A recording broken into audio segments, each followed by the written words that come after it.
හොඳයි අද අපි යන්න සූදානම් වෙන්නේ හරිම විශේෂ ගමනක්.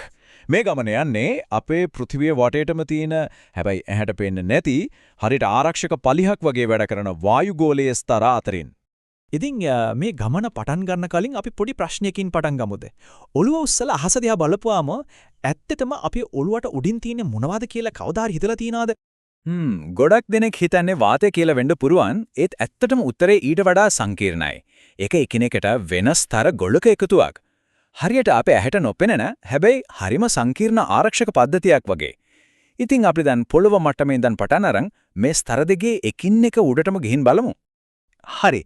එහෙනම් අපේ ගමනේ පළවෙනි නැවතුම තමයි පරිවර්තී ගෝලය. නැත්තම් අපි දන්න විදියට ට්‍රොපොස්ෆියරය.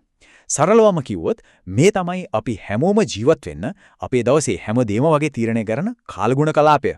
මේක තමයි පොළොවට කිට්ටුවම තියෙන ස්තරය. අපි හුස්ම ගන්න මේ වාතයේ තියෙන මෙතන. මේක පොළොවේ ඉඳන් උඩට කිලෝමීටර් 8ක් 12ක් වගේ උස්සකට විහිදලා යනවා. හැබැයි මේ ස්තරයේ තියෙන විශේෂත්වය මොකක්ද දන්නවද?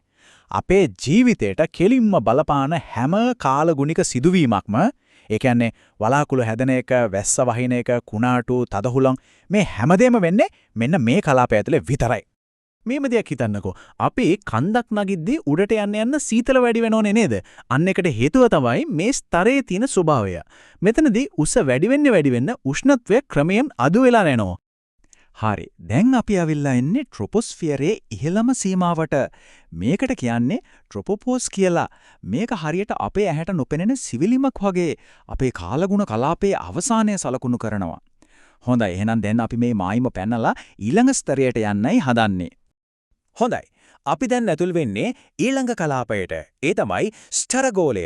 නැත්නම් ස්ට්‍රැටොස්ෆියරය. මේක හරිම වැළගත් තැනක්. මොකද පෘථුවියේ ජීවය ආරක්ෂා කරන ඕසෝන් පලිහ තියෙන මෙන්න මෙතන. දැන් අපි ඉන්නේ තවත් ගොඩක් උඩින්.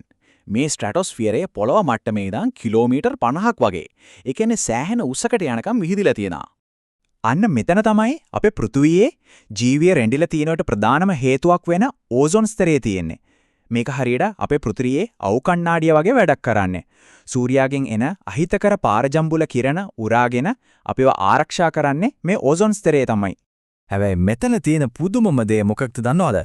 කලින් ස්තරයේදී උඩට යන්න සීතල වුණාට මෙතනදී වෙන්නේ ඒකේ අනිත් පැත්ත. ස්ට්‍රැටොස්ෆියරයේ උඩට යන්න උෂ්ණතය වැඩි වෙනවා. ඒකට හේතුව අර කලින් කිව්ව ඕසෝන් ස්තරය සූර්ය ශක්තිය උරා ගන්න එක. අන්න ඒකයි මෙහෙම වෙන්නේ. හරි. අපි තවත් ඉහළට යනවා. අපි ඊළඟ නැවතුම මධ්‍ය ගෝලය. එහෙමත් නැත්නම් මීසොස්ෆියරය. මේක හරියට අපේ පෘථුවියේ කොස්මික් ආරක්ෂක පද්ධතිය වගේ. අභ්‍යවකාශයෙන් එන උල්කාපාත දවාලන්නේ මෙතනදී. දැන් අපි ඉන්නේ පොළොවේ ඉඳන් තවත් උඩින්. මේ මීසොස්ෆියරය කිලෝමීටර් 80ක් විතර උසකට යනකල්ම විහිදලා තියෙනවා. අපි වැටෙනතරු කියලා කියන්නේ අහසේ පේන ලස්සන ආලෝක එරිවලටනේ. අන්න ඒදී සිද්ධ වෙන්නේ මෙන්න මේ ස්තරය ඇතුලේ. ඇතරම වෙන්නේ මොකද්ද දන්නවද? අභ්‍යවකාශයේ ඉඳන් යන උල්කාපාත මේ මීසොස්ෆියරයට ඇතුල් වෙද්දී වායු අංශුත් එක්ක ගැටිලා ගිනි අරගෙන පිච්චිලා යනවා. අපි අර ලස්සන ආලෝකයේ විදියට දකින්නේ අන්න ඒකයි. හැබැයි මෙතන ආයමත් උෂ්ණත්වය අනිත් පැත්තට හැරෙනවා. උස වැඩි වෙද්දී උෂ්ණත්වය වේගෙන් පහළ බහිනවා. කොච්චරද කියනවා නම් සෙල්සියස් අංශක ඍණ 9ක් දක්වා. හිතා ගන්න පුරාන්ද? මේ තමයි මුළු වායුගෝලයේම තියෙන ශීතලම මිදුණු ස්ථානය. හොඳයි. දැන් අපි ඇලිත් ඉන්නේ අපේ මේ ගමනේ අවසාන ස්තරයට. මේ තමයි තාපගෝලය.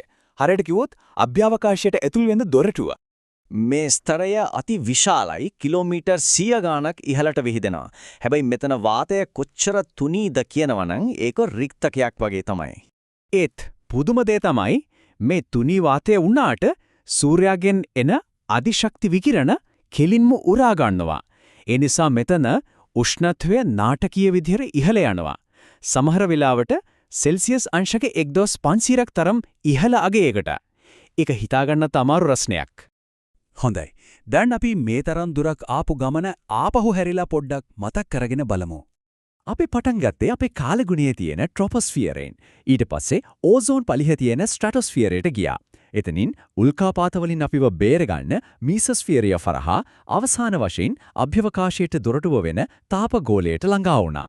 බලන්න මේ ස්තරය එකිනෙකට කොච්චර වෙනස්ද නේද? එකක් සීතලයි අනික හරිව රස්නයි.